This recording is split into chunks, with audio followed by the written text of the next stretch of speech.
Now Storm Tracker weather with meteorologist Paul Bean. All right, let's take a quick look at the storm tracker again, because while we are seeing clear skies for now, we are going to start to see those cloud build. Luckily enough, for the most part, we're not seeing anything in the way of rain down the Snake River Plain for at least the next couple of days. So we'll have a little bit of a break from that rain. Unfortunately, what that means, though, those temperatures once again heading upwards, getting into those mid-90s. And of course, we felt that today. It was a scorcher out there. It was pretty brutal. And as you can tell, for right now anyway, and for the last couple of hours, no cloud cover at all. So it was straight heat, straight sun, and it was a hot one. And as we zoom out, we're going to see a little bit of a relief moving into the night. Scattered clouds make their way in. You can see those coming right out of Nevada right now. They're going to drag in overnight, and then for tomorrow start to get mostly cloudy conditions moving through at the peak of the day. So it won't be as bad as today. It cools down just a few degrees down to those very low 90s, but still seeing those those 90-degree temperatures. So it's still hot, but a little bit of a relief there for the clouds, at least here in the Snake River Plain. Scattered clouds overnight. As for those temperatures, those mid-50s, so right around where you expect to see those lows for this time of night. 54, Pocatello, 57 in Idaho Falls, and you can see a little bit of those low 50s out there as well.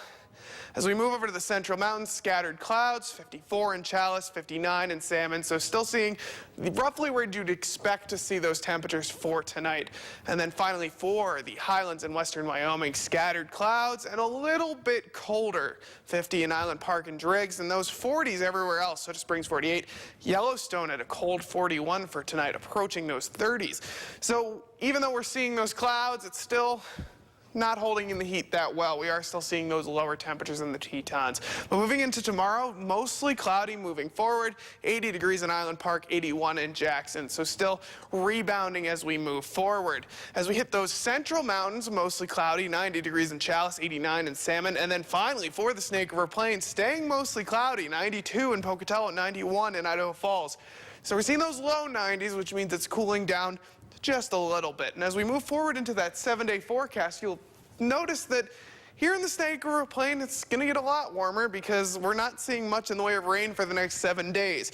Now, while there is scattered moisture here and there from around Wednesday to Friday, the chances are so low that for the most part, you're just going to see that sun. And for the most part, those temperatures sticking to those mid-90s. So we are warming back up to the mid-90s.